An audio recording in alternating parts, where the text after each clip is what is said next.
एक बात बताइएगा, मैंने श्रम मजदूरों की बात की, श्रमिकों की बात की। एक बहुत बड़ा तबका है जो मजदूरी करके अपना पेट पालने का काम करता है मान्यवर। और मान्यवर जवाब गन्ना मंत्री जी, इनकी बात सही है, इनका उससे कोई मतलब नहीं। न्यूनतम मजदूरी की बात अलग है, शुगर मिल में वेज बोर्ड के हिसाब से मजदूरी तय है और वेज बोर्ड के हिसाब से जो न्यूनतम मजदूरी है वो कहीं भी वो उस पर काम नहीं किया जा रहा है मान्यवर। मेरा अनुरोध है मान्यवर, इस पर निर्णय ले ले मान्यवर। मान्यवर ये जवाब मजदूरों के खिलाफ है, सरकार चाहती है कि आएगा तो उसको देखेंगे।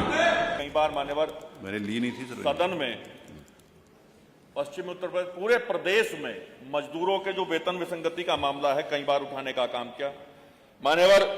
मैं अगर बात करूं शुगर मिलों की और कारखानों की, तो शुगर मिलों में जो अलग अलग कैटेगरी के जो मजदूर होते हैं, कार्मिक होते हैं, कुशल कामगार, अर्धकुशल कामगार, अकुशल कामगार, मान्यवर पूर्ण रूप इनकी अलग अलग कैटेगरी है। वेज बोर्ड के अनुसार अलग अलग वेतन इनका तय किया गया, लेकिन शोषण करने का काम किया जा रहा है। कहीं 4,000, 6,000, 10,000, 15,000, जबकि मान्यवर जो हमारे यहां प्राइवेट मिले हैं जिनके वेज बोर्ड की अधिसूचना दिनांक 29/6/2022 के अनुसार कम से कम तनख्वाह 25,000 होनी चाहिए थी, 25 से 26,000 के बीच में होनी चाहिए थी मासिक मजदूरी। मान्यवर शोषण किया जा रहा है। हम बात करते हैं उत्तर प्रदेश को गरीबी मुक्त करने की, कहां आप तो किसानों के साथ साथ मजदूरों को बर्बाद करने का काम कर रहे हैं। एक मजदूर जब 10 घंटे, 12 घंटे, 14 घंटे की मजदूरी करके अपने घर जाता है तो उसके बच्चे सोचते हैं कि आज हमारे पिताजी किताब लेकर के आए होंगे, अच्छी मिठाई खाना लेकर के आए होंगे। मान्यवर मजदूरों के घर में आज ये स्थिति है कि दिन में एक बार खाना बनता है। बहुत दुखी और परेशान है, वास्तविक पीड़ा है मान्यवर। मैं अपनी बात नहीं कर रहा, मैं मजदूरों की बात कर रहा हूं। और मजदूर मजबूत होंगे तो उत्तर प्रदेश मजबूत होगा। और मान्यवर ये भी झुटलाया नहीं जा सकता कि जब हम सांप्रदायिकता की बात करते हैं तो हमारे इसी तबके ने सबसे ज्यादा वोट आपको देने का काम किया, आपको बढ़ाने का काम किया। मान्यवर उत्तर प्रदेश की चाहे शेर मऊ मिल हो, खाईखेड़ी हो, बिरबी हो, सहारनपुर की गगलेड़ी हो, ऊन हो, शामली की तिकोला हो, शामली हो, रोहाना हो, 10 से 15,000 देकर के मजदूरों को निपटाने का काम कर रहे हैं। जितना बनता है उतना दे नहीं रहे मान्यवर। कुछ मिलों में 10 से 15% लोगों को मजदूरी दी जाती है सिर्फ एक कागजी कार्रवाई पूरी करने के लिए मान्यवर देवबंद हो, खतौली हो। मान्यवर जब कोई नया कर्मचारी भर्ती होता है, पुराने को तो कुछ जगह दे भी रहे, नए को तो बिल्कुल उसके तो जीवन पर प्रश्न चिन्ह लगा रहे हैं, उसे तो कटोरा उसके हाथ में दे दिया मान्यवर, बर्बाद करने की स्थिति में है। आज महंगाई बढ़ रही है और वेज बोर्ड के अनुसार मान्यवर इन्हें स्वास्थ्य की सुविधाएं देनी चाहिए थी, चाहे कुशल कामगार, अकुशल कामगार या अकुशल कामगार मर्जी वो हो। इनकी वेतन पर्ची नहीं बनती, आई कार्ड नहीं दिया जाता। अगर कोई अप्रिय घटना घट जाती है काम करते वक्त तो इनका कोई ध्यान नहीं रखा जाता। मान्यवर मैं बार बार सदन में उठाया है, मैंने पहले भी उठाया है, लेकिन कोई फायदा नहीं हो पाया। जांच के नाम पे शून्य आता, बहुत दुखी है लोग। मान्यवर स्थायी आदेश का उल्लंघन बार बार किया जाता है, सेवा शर्तों का उल्लंघन। मान्यवर स्थायी आदेश सरकार द्वारा बनाए गए जिनके प्रवर्तन की जिम्मेदारी श्रम नियंत्रण के अधिकारियों की थी। मान्यवर वेतन पर्ची प्रदान न करना, ये जो सरकार द्वारा बनाई हुई नीति है उसका विरोध करना, आई कार्ड न देना, वेतन दर से वेतन कम देना, सही समय पे भुगतान न करना, परिचय पत्र न देना, टोकन न देना, यह अभिलेख प्रत्येक श्रेणी के कर्मकार, दैनिक वेतन भोगी, अस्थायी, अप्रेंटिस, सीजनल स्थायी कर्मकारों को दिया जाना अनिवार्य मान्यवर। यह सिर्फ इसलिए नहीं दिया जाता जिससे रिकॉर्ड वहां से गायब हो जाए, कोई जांच हो तो छिपाया जाए। मान्यवर हर मिल का यही हाल है, चाहे सरकारी सहकारी समिति हो, कोऑपरेटिव हो, हर जगह बुरा हाल है मान्यवर रिकॉर्ड का रखरखाव नहीं करते मान्यवर ये ऐसे बिंदु हैं जिनकी जांच होनी चाहिए।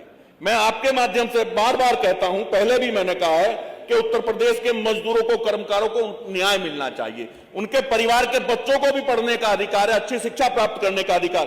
भाषणों में तो आप कहते हैं, पर जमीन पे जीरो, जमीन पे कुछ नहीं है मान्यवर। स्थायी आदेशों में सीजनल कर्मचारियों के लिए विशेष सेवा शर्तें रखी गई थी, जिनका पालन नए कर्मचारियों के विषय में कोई भी शुगर मिल नहीं कर रही, ना पुराने में भी बहुत कम लेस मात्र पालन किया जा रहा है। जो उनको लगता है कि सिर्फ दिखावे से काम चल जाएगा उतना करते हैं, फालतू नहीं करते। मान्यवर बहुत कर्मचारी ऐसे हैं जो आपकी तरफ बड़ा उम्मीदों से देख रहे हैं, बार बार मिलते हैं, कहते हैं कि विधायक जी हमारी आवाज को उठाओ तो सरकार बढ़ाने का काम करेगी।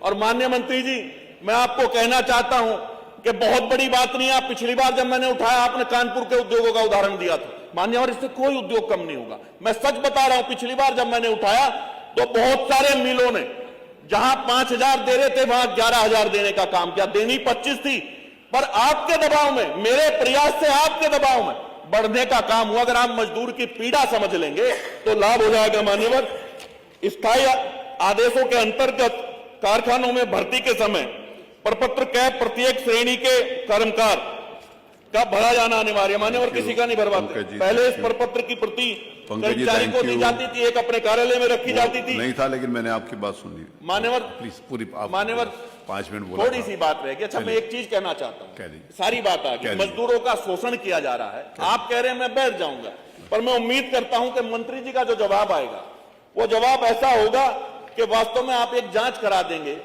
तो अच्छा रहेगा। मान्यवर, मैंने पहले भी अनुरोध किया था नियमों में ला करके कि इसकी, अगर मैं गलत कह रहा हूं तो विधायकों की सम्मानित सदस्यों की एक समिति बना करके उसकी जांच करा लीजिए। मान्यवर, बहुत थोड़े से प्रयास से काम हो सकता है, कोई कई हजार करोड़ रुपया इसमें नहीं लगेगा। मान्यवर, मैं उम्मीद करता हूं कि आप मेरी भावनाओं को समझेंगे और समझेंगे कि मैं गरीब के आंसू पोंछने का प्रयास कर रहा हूं।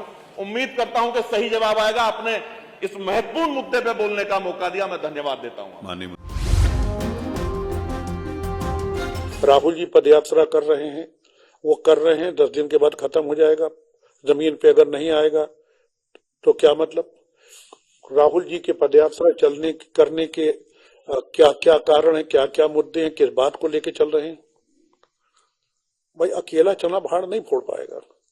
तो मुझे अधिकृत कर दें कि मैं अपने हिसाब से संगठन उसका बनाऊं और उसका चलाऊं, और 6 महीने आप देखिए, अगर सही हो तो आगे बढ़ा दीजिए। मुझे प्रांतीय अध्यक्ष बनाया गया। 13-14 जिले पड़ते हैं पश्चिम में।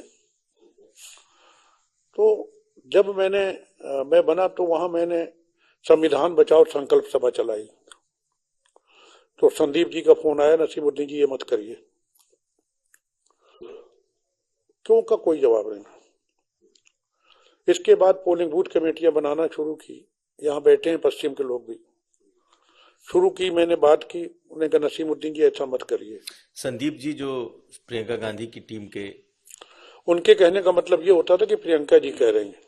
तब प्रियंका जी प्रभारी थी, महासचिव थी ऑल इंडिया कांग्रेस कमेटी की, लेकिन प्रभारी उत्तर प्रदेश की थी। तो मत करिए। और भी काम जो किए गए, मेरी आदत थी कि अगर कोई मर गया है, बैठे हुए हैं नसीम भाई, तो इनके साथ भी हमारी पार्टी का हो ना हो कोई भी, अगर मैं वहां गया किसी जात का, मैं उसके घर जाता था। मैं जीवन तो नहीं दे सकता, अपने जीवन नहीं बचा सकता, दूसरे को क्या दूंगा? जब मेरी मौत आएगी मैं भी चला जाऊंगा। लेकिन सुख दुख में शामिल होना मैं अक्सर जाता था। मैं शांति से नहीं बैठना चाहता था, और वहां इस पैटर्न पे काम करने का कोई स्कोप नहीं। वहां पर जनसभा कर लीजिए, टेबल टॉक कर लीजिए, योजनाएं बना लीजिए, तो वो ठीक है। हालांकि अब पोलिंग बूथ कमेटियां बनाना शुरू की हैं।